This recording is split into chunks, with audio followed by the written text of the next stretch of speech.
Sean bienvenidos a Selectura, la lectura como una aventura. Mi nombre es Dani y hoy quiero compartir con ustedes el cuento titulado En memoria de Paulina, del escritor argentino Adolfo Bioy Casares. Comienza así. Siempre quise a Paulina. En uno de mis primeros recuerdos, Paulina y yo estamos ocultos en una oscura glorieta de laureles, en un jardín con 2 leones de piedra. Paulina me dijo: me gusta el azul, me gustan las uvas, me gusta el hielo, me gustan las rosas, me gustan los caballos blancos. Yo comprendí que mi felicidad había empezado, porque en esas preferencias podía identificarme con Paulina. Nos parecimos tan milagrosamente que en un libro sobre la final reunión de las almas en el alma del mundo, mi amiga escribió en el margen: las nuestras ya se reunieron. Nuestras, en aquel tiempo, significaba la de ella y la mía. Para explicarme ese parecido, argumenté que yo era un apresurado y remoto borrador de Paulina. Recuerdo que anoté en mi cuaderno: todo poema es un borrador de la poesía, y en cada cosa hay una prefiguración de Dios.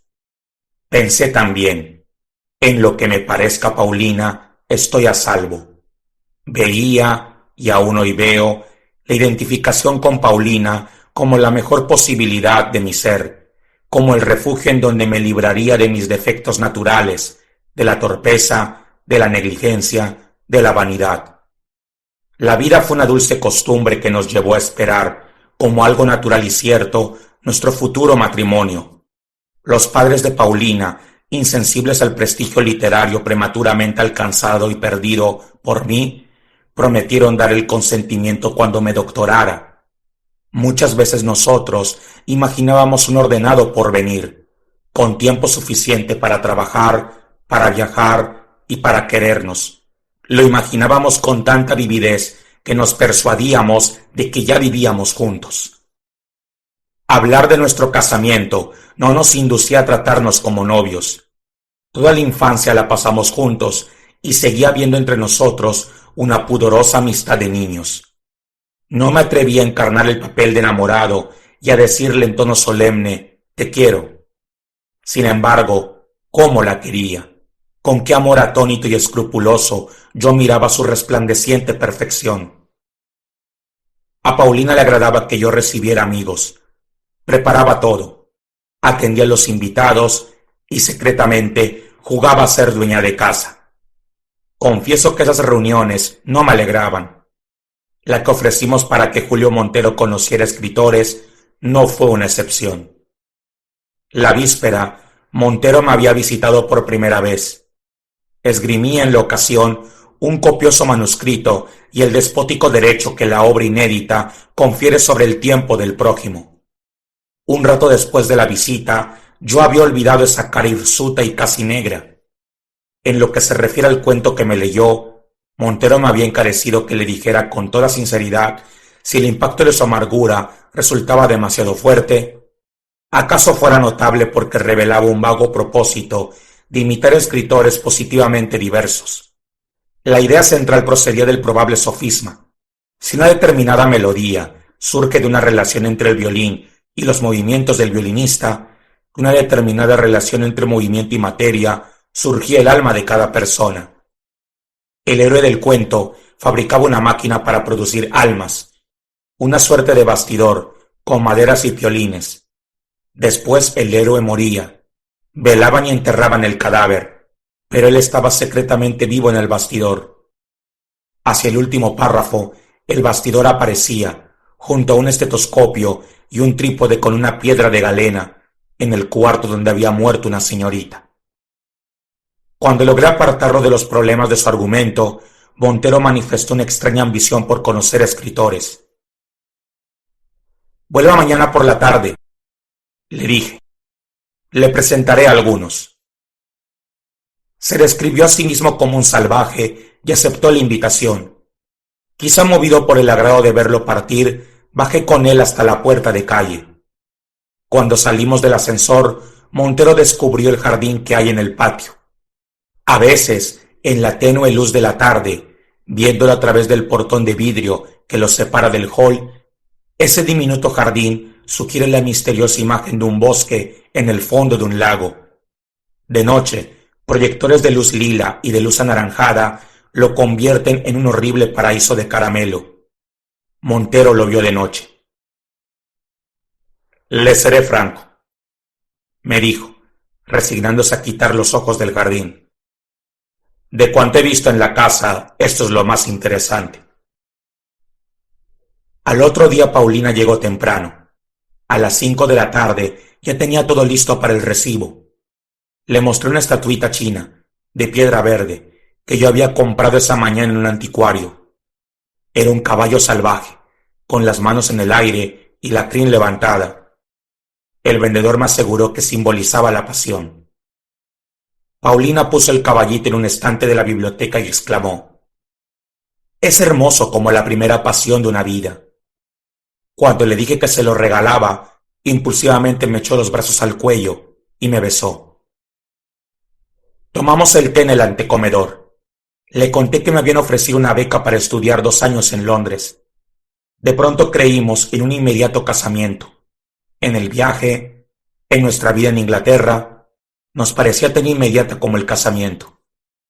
Consideramos pormenores de economía doméstica, las privaciones casi dulces a que nos someteríamos, la distribución de horas de estudio, de paseo, de reposo y tal vez de trabajo, lo que haría Paulina mientras yo asistiera a los cursos, la ropa y los libros que llevaríamos. Después de un rato de proyectos, admitimos que yo tendría que renunciar a la beca.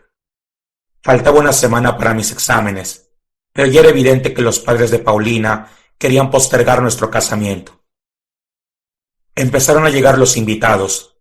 Yo no me sentía feliz. Cuando conversaba con una persona, solo pensaba en pretextos para dejarla. Proponer un tema que interesara al interlocutor me parecía imposible. Si quería recordar algo, no tenía memoria o la tenía demasiado lejos. Ansioso, fútil, abatido, pasaba de un grupo a otro, deseando que la gente se fuera, que nos quedáramos solos, que llegara el momento, ay, tan breve, de acompañar a Paulina hasta su casa. Cerca de la ventana, mi novia hablaba con Montero. Cuando la miré, levantó los ojos e inclinó hacia mí su cara perfecta. Sentí que en la ternura de Paulina había un refugio inviolable, en donde estábamos solos. ¿Cómo anhelé decirle que la quería? Tomé la firme resolución de abandonar esa misma noche mi pueril y absurda vergüenza de hablarle de amor. Si ahora pudiera, suspiré, comunicarle mi pensamiento. En su mirada palpitó una generosa, alegre y sorprendida gratitud. Paulina me preguntó en qué poema un hombre se aleja tanto de una mujer que no la saluda cuando la encuentra en el cielo. Yo sabía que el poema era de Browning y vagamente recordaba los versos. Pasé el resto de la tarde buscándolos en la edición de Oxford. Si no me dejaban con Paulina, buscar algo para ella era preferible a conversar con otras personas, pero estaba singularmente ofuscado y me pregunté si la imposibilidad de encontrar el poema no entrañaba un presagio. Miré hacia la ventana. Luis Alberto Morgan, el pianista, debió de notar mi ansiedad, porque me dijo: «Paulina está mostrando la casa a Montero». Me encogí de hombros, oculté apenas el fastidio y simulé interesarme, de nuevo, en el libro de Browning. Oblicuamente vi a Morgan entrando en mi cuarto. Pensé: va a llamarla. Enseguida reapareció con Paulina y con Montero. Por fin alguien se fue. Después, con despreocupación y lentitud, partieron otros. Llegó un momento en que solo quedamos Paulina, yo y Montero. Entonces, como lo temí, exclamó Paulina: «Es muy tarde. Me voy». Montero intervino rápidamente: «Si me permite, la acompañaré hasta su casa». «Yo también te acompañaré», respondí. Le hablé a Paulina, pero miré a Montero. Pretendí que los ojos le comunicaran mi desprecio y mi odio. Al llegar abajo, advertí que Paulina no tenía el caballito chino. Le dije: «Has olvidado mi regalo». Subí al departamento y volví con la estatuita. Los encontré apoyados en el portón de vidrio, mirando el jardín. Tomé del brazo a Paulina y no permití que Montero se le acercara por el otro lado. En la conversación prescindí ostensiblemente de Montero. No se ofendió. Cuando nos despedimos de Paulina, insistió en acompañarme hasta casa. En el trayecto habló de literatura, probablemente con sinceridad y con fervor. Me dije: él es el literato. Yo soy un hombre cansado, frívolamente preocupado con una mujer. Consideré la incongruencia que había entre su vigor físico y su debilidad literaria. Pensé: un caparazón lo protege. No le llega lo que siente el interlocutor. Miré con odio sus ojos despiertos, su bigote hirsuto, su pescuezo fornido. Aquella semana casi no vi a Paulina. Estudié mucho. Después del último examen, la llamé por teléfono. Me felicitó con una insistencia que no parecía natural y dijo que al fin de la tarde iría a casa. Dormí la siesta. Me bañé lentamente y esperé a Paulina, hojeando un libro sobre los Faustos de Müller y de Lessing. Al verla exclamé: «¿Estás cambiada?». «Sí», respondió. «¿Cómo nos conocemos? No necesito hablar para que sepas lo que siento». Nos miramos en los ojos en un éxtasis de beatitud. «Gracias», contesté. Nada me conmovía tanto como la admisión por parte de Paulina de la entrañable conformidad de nuestras almas. Confiadamente me abandoné a ese halago. No sé cuándo me pregunté, incrédulamente, si las palabras de Paulina ocultarían otro sentido. Antes de que yo considerara esta posibilidad, Paulina emprendió una confusa explicación. Oí de pronto: «Esa primera tarde ya estábamos perdidamente enamorados». Me pregunté quiénes estaban enamorados. Paulina continuó: «Es muy celoso. No se opone a nuestra amistad, pero le juré que, por un tiempo, no te vería». Yo esperaba, aún, la imposible aclaración que me tranquilizara. No sabía si Paulina hablaba en broma o en serio. No sabía qué expresión había en mi rostro. No sabía lo desgarradora que era mi congoja. Paulina agregó: «Me voy. Julio está esperándome. No subió para no molestarnos». «¿Quién?», pregunté. Enseguida temí, como si nada hubiera ocurrido, que Paulina descubriera que yo era un impostor y que nuestras almas no estaban tan juntas. Paulina contestó con naturalidad: «Julio Montero». La respuesta no podía sorprenderme. Sin embargo, en aquella tarde horrible, nada me conmovió tanto como esas dos palabras. Por primera vez me sentí lejos de Paulina. Casi con desprecio le pregunté: «¿Van a casarse?». No recuerdo qué me contestó. Creo que me invitó a su casamiento. Después me encontré solo. Todo era absurdo. No había una persona más incompatible con Paulina y conmigo que Montero. ¿O me equivocaba? Si Paulina quería a ese hombre, tal vez nunca se había parecido a mí. Una abjuración no me bastó. Descubrí que muchas veces yo había entrevisto la espantosa verdad. Estaba muy triste, pero no creo que sintiera celos. Me acosté en la cama, boca abajo. Al estirar una mano, encontré el libro que había leído un rato antes. Lo arrojé lejos de mí, con asco. Salí a caminar. En una esquina miré una calecita. Me parecía imposible seguir viviendo esa tarde. Durante años la recordé, y como prefería los dolorosos momentos de la ruptura, porque los había pasado con Paulina, a la ulterior soledad, los recorría y los examinaba minuciosamente y volvía a vivirlos. En esta angustiada cavilación creía descubrir nuevas interpretaciones para los hechos. Así, por ejemplo, en la voz de Paulina declarándome el nombre de su amado, sorprendí una ternura que, al principio, me emocionó. Pensé que la muchacha me tenía lástima y me conmovió su bondad, como antes me conmovía su amor. Luego, recapacitando, deduje que esa ternura no era para mí, sino para el nombre pronunciado. Acepté la beca y silenciosamente me ocupé en los preparativos del viaje. Sin embargo, la noticia trascendió. En la última tarde me visitó Paulina. Me sentí alejado de ella, pero cuando la vi me enamoré de nuevo. Sin que Paulina lo dijera, comprendí que su aparición era furtiva. La tomé de las manos, trémulo de agradecimiento. Paulina exclamó: «Siempre te querré. De algún modo, siempre te querré más que a nadie». Tal vez creyó que había cometido una traición. Sabía que yo no dudaba de su lealtad hacia Montero, pero como disgustada por haber pronunciado palabras que entrañaran, si no para mí, para un testigo imaginario, una intención desleal, agregó rápidamente: «Es claro, lo que siento por ti no cuenta. Estoy enamorada de Julio». Todo lo demás, dijo, no tenía importancia. El pasado era una región desierta en que ella había esperado a Montero. De nuestro amor o amistad no se acordó. Después hablamos poco. Yo estaba muy resentido y fingí tener prisa. La acompañé en el ascensor.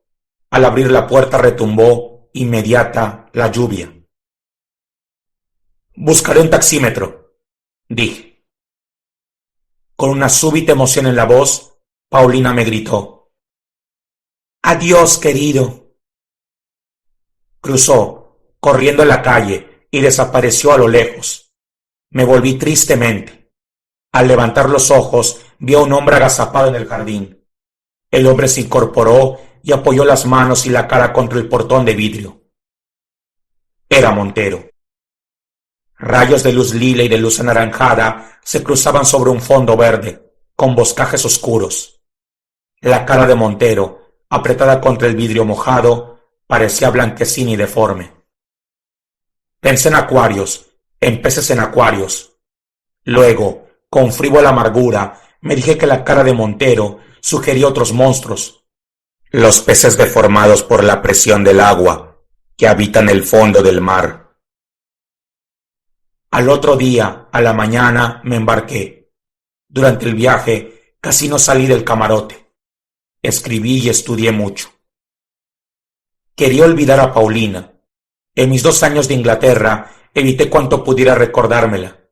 Desde los encuentros con argentinos hasta los pocos telegramas de Buenos Aires que publicaban los diarios.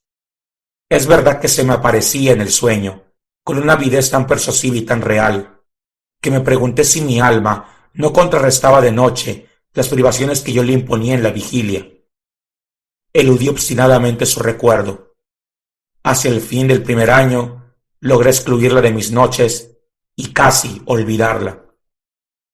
La tarde que llegué de Europa volví a pensar en Paulina. Con aprensión me dije que tal vez en casa los recuerdos fueran demasiado vivos. Cuando entré en mi cuarto sentí alguna emoción y me detuve respetuosamente, conmemorando el pasado y los extremos de alegría y de congoja que yo había conocido. Entonces tuve una revelación vergonzosa. No me conmovían secretos monumentos de nuestro amor, repentinamente manifestados en lo más íntimo de la memoria. Me conmovía la enfática luz que entraba por la ventana, la luz de Buenos Aires. A eso de las 4 fui hasta la esquina y compré 1 kilo de café. En la panadería, el patrón me reconoció, me saludó con estruendosa cordialidad y me informó que desde hacía mucho tiempo, 6 meses por lo menos, yo no lo honraba con mis compras. Después de estas amabilidades, le pedí, tímido y resignado, medio kilo de pan. Me preguntó como siempre: ¿tostado o blanco? Le contesté, como siempre: blanco. Volví a casa. Era un día claro como un cristal y muy frío. Mientras preparaba el café, pensé en Paulina. Hacia el fin de la tarde solíamos tomar una taza de café negro. Como en un sueño, pasé de una afable y ecuánime indiferencia a la emoción, a la locura que me produjo la aparición de Paulina. Al verla caí de rodillas, hundí la cara entre sus manos y lloré por primera vez todo el dolor de haberla perdido. Su llegada ocurrió así. 3 golpes resonaron en la puerta. Me pregunté quién sería el intruso. Pensé que por su culpa se enfriaría el café. Abrí distraídamente. Luego, ignoro si el tiempo transcurrido fue muy largo o muy breve, Paulina me ordenó que la siguiera.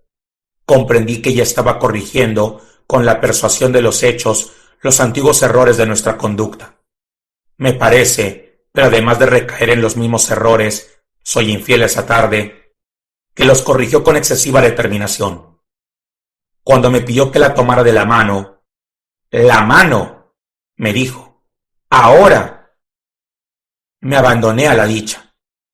Nos miramos en los ojos, y como 2 ríos confluentes, nuestras almas también se unieron.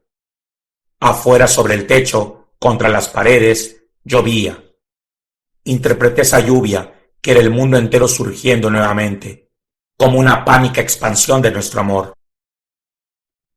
La emoción no me impidió, sin embargo, descubrir que Montero había contaminado la conversación de Paulina. Por momentos, cuando ella hablaba, yo tenía la ingrata impresión de oír a mi rival. Reconocí la característica pesadez de las frases. Reconocí las ingenuas y trabajosas tentativas de encontrar el término exacto. Reconocí todavía apuntando vergonzosamente la inconfundible vulgaridad. Con un esfuerzo pude sobreponerme. Miré el rostro, la sonrisa, los ojos. Ahí estaba Paulina, intrínseca y perfecta. Ahí no me la habían cambiado. Entonces, mientras la contemplaba en la mercurial penumbra del espejo, rodeada por el marco de guirnaldas, de coronas y de ángeles negros, me pareció distinta. Fue como si descubriera otra versión de Paulina, como si la viera de un modo nuevo. Di gracias por la separación, que me había interrumpido el hábito de verla, pero que me la devolvía más hermosa. Paulina dijo, me voy, Julio me espera. Advertí en su voz una extraña mezcla de menosprecio y de angustia, que me desconcertó. Pensé melancólicamente, Paulina en otros tiempos no hubiera traicionado a nadie. Cuando levanté la mirada, se había ido. Tras un momento de vacilación, la llamé. Volví a llamarla. Bajé a la entrada. Corrí por la calle. No la encontré. De vuelta sentí frío.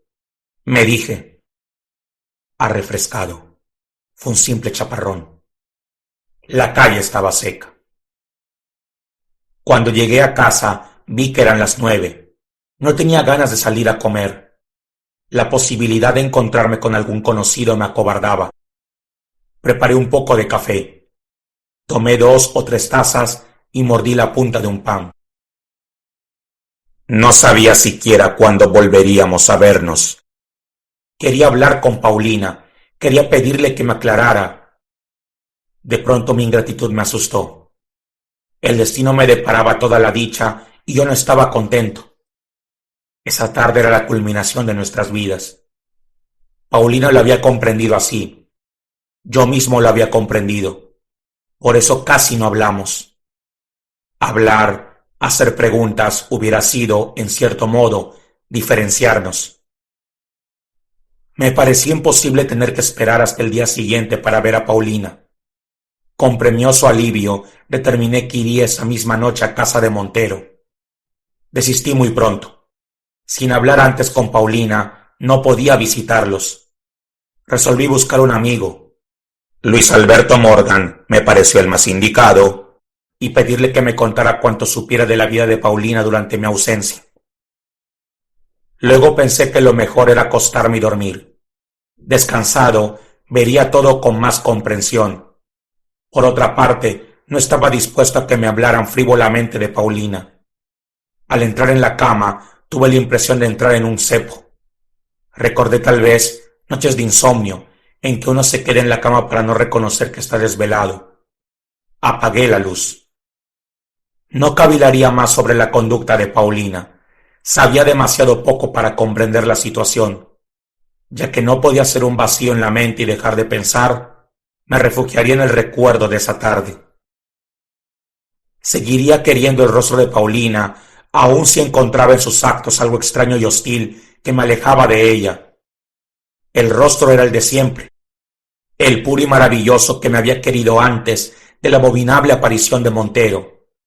Me dije, hay fidelidad en las caras que las almas quizá no comparten. ¿O todo era un engaño? ¿Yo estaba enamorado de una ciega proyección de mis preferencias y repulsiones? ¿Nunca había conocido a Paulina? Elegí una imagen de esa tarde, Paulina ante la oscura y tersa profundidad del espejo, y procuré evocarla. Cuando la entreví, tuve una revelación instantánea. Dudaba porque me olvidaba de Paulina. Quise consagrarme a la contemplación de su imagen. La fantasía y la memoria son facultades caprichosas. Evocaba el pelo despeinado, un pliegue del vestido, la vaga penumbra circundante, pero mi amada se desvanecía. Muchas imágenes, animadas de inevitable energía, pasaban ante mis ojos cerrados. De pronto hice un descubrimiento. Como en el borde oscuro de un abismo, en un ángulo del espejo, a la derecha de Paulina, apareció el caballito de piedra verde.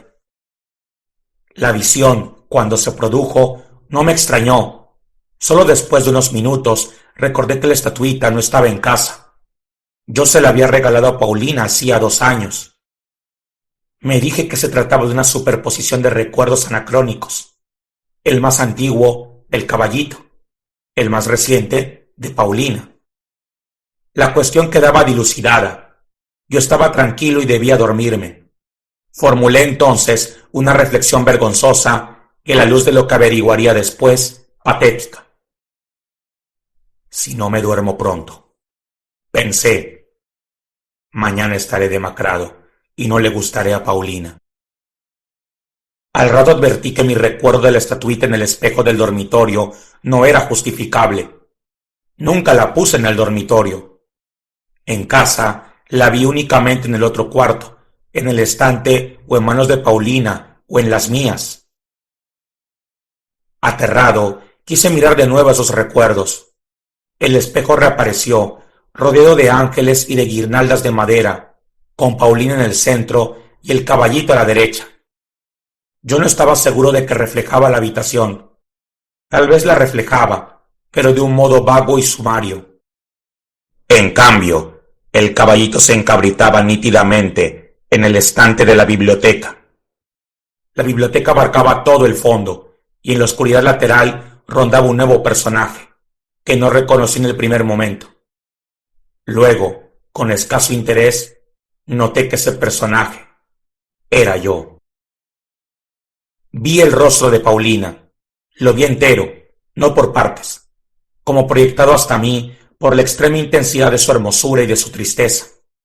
Desperté llorando. No sé desde cuándo dormía. Sé que el sueño no fue inventivo. Continuó, insensiblemente, mis imaginaciones y reprodujo con fidelidad las escenas de la tarde. Miré el reloj. Eran las 5. Me levantaría temprano y aun a riesgo de enojar a Paulina, iría a su casa. Esta resolución no mitigó mi angustia. Me levanté a las 7:30, tomé un largo baño y me vestí despacio. Ignoraba dónde vivía Paulina. El portero me prestó la guía de teléfonos y la guía verde. Ninguna registraba la dirección de Montero. Busqué el nombre de Paulina. Tampoco figuraba. Comprobé asimismo que en la antigua casa de Montero vivía otra persona. Pensé preguntar la dirección a los padres de Paulina. No los veía desde hacía mucho tiempo. Cuando me enteré del amor de Paulina por Montero, interrumpí el trato con ellos.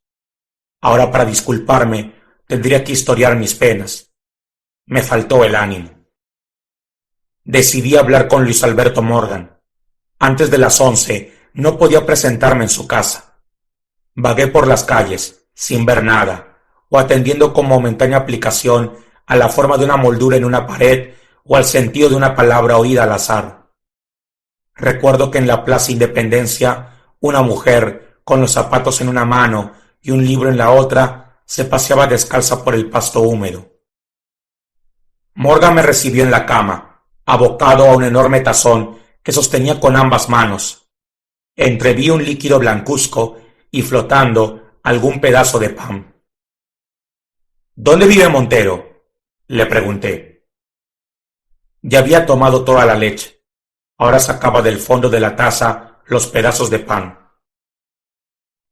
Montero está preso, contestó. No pude ocultar mi asombro. Morgan continuó. ¿Cómo?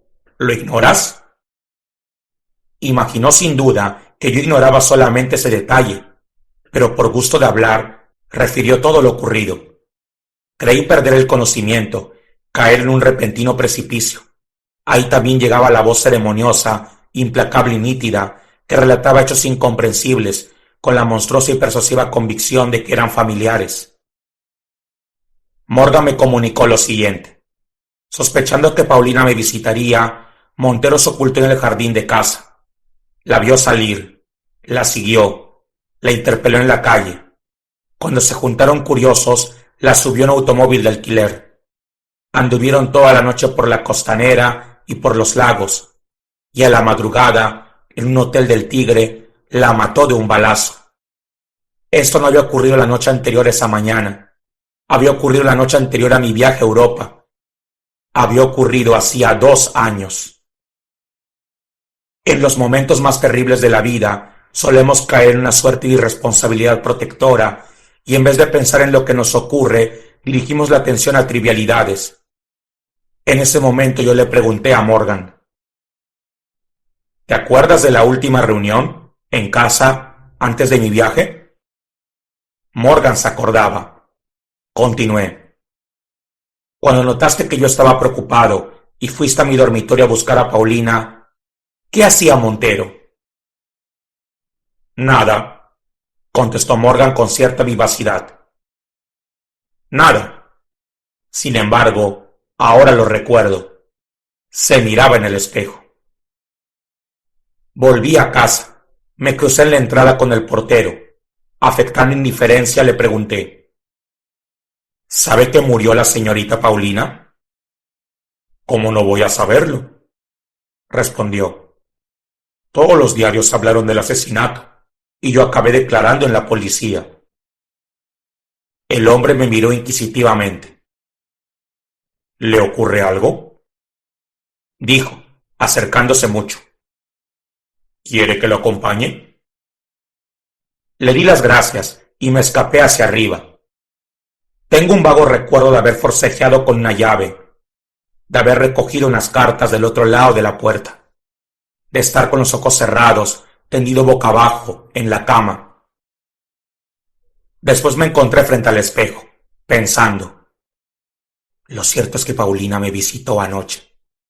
Murió sabiendo que el matrimonio con Montero había sido una equivocación atroz, y que nosotros éramos la verdad. Volvió desde la muerte para completar su destino, nuestro destino. Recordé una frase que Paulina escribió hace años en un libro. Nuestras almas ya se reunieron. Seguí pensando. Anoche, por fin, en el momento en que la tomé de la mano. Luego me dije, soy indigno de ella. He dudado, he sentido celos. Para quererme vino desde la muerte. Paulina me había perdonado. Nunca nos habíamos querido tanto. Nunca estuvimos tan cerca. Yo me debatí en esta embriaguez de amor victorioso y triste, cuando me pregunté, mejor dicho, cuando mi cerebro, llevado por el simple hábito de proponer alternativas, se preguntó si no habría otra explicación para la visita de anoche. Entonces, como una fulminación, me alcanzó la verdad. Quisiera descubrir ahora que me equivoco de nuevo. Por desgracia, como siempre ocurre cuando surge la verdad, mi horrible explicación aclara los hechos que parecían misteriosos. Estos por su parte la confirman. Nuestro pobre amor no arrancó de la tumba, Paulina. No hubo fantasma de Paulina. Yo abracé un monstruoso fantasma de los celos de mi rival. La clave de lo ocurrido está oculta en la visita que me hizo Paulina en la víspera de mi viaje. Montero la siguió y la esperó en el jardín. La riñó toda la noche, y porque no creyó en sus explicaciones, cómo ese hombre entendería la pureza de Paulina, la mató a la madrugada. Lo imaginé en su cárcel, cavilando sobre esa visita, representándosela con la cruel obstinación de los celos. La imagen que entró en casa, lo que después ocurrió allí, fue una proyección de la horrenda fantasía de Montero.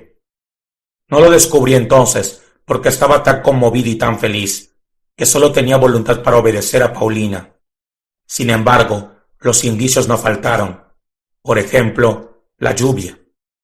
Durante la visita de la verdadera Paulina, en la víspera de mi viaje, no oí la lluvia. Montero, que estaba en el jardín, la sintió directamente sobre su cuerpo. Al imaginarnos, creyó que la habíamos oído. Por eso anoche oí llover. Después me encontré con que la calle estaba seca. Otro indicio de la estatuita. Un solo día la tuve en casa, el día del recibo. Para Montero quedó como un símbolo del lugar. Por eso apareció anoche. No me reconocí en el espejo, porque Montero no me imaginó claramente. Tampoco imaginó con precisión el dormitorio. Ni siquiera conoció a Paulina. La imagen proyectada por Montero se condujo de un modo que no es propio de Paulina. Además, hablaba como él. Urdir esa fantasía es el tormento de Montero. El mío es más real. Es la convicción de que Paulina no volvió porque estuviera desengañada de su amor. Es la convicción de que nunca fui su amor. Es la convicción de que Montero no ignoraba aspectos de su vida que solo he conocido indirectamente. Es la convicción de que al tomarla de la mano, en el supuesto momento de la reunión de nuestras almas, obedecí un ruego de Paulina, que ella nunca me dirigió y que mi rival oyó muchas veces.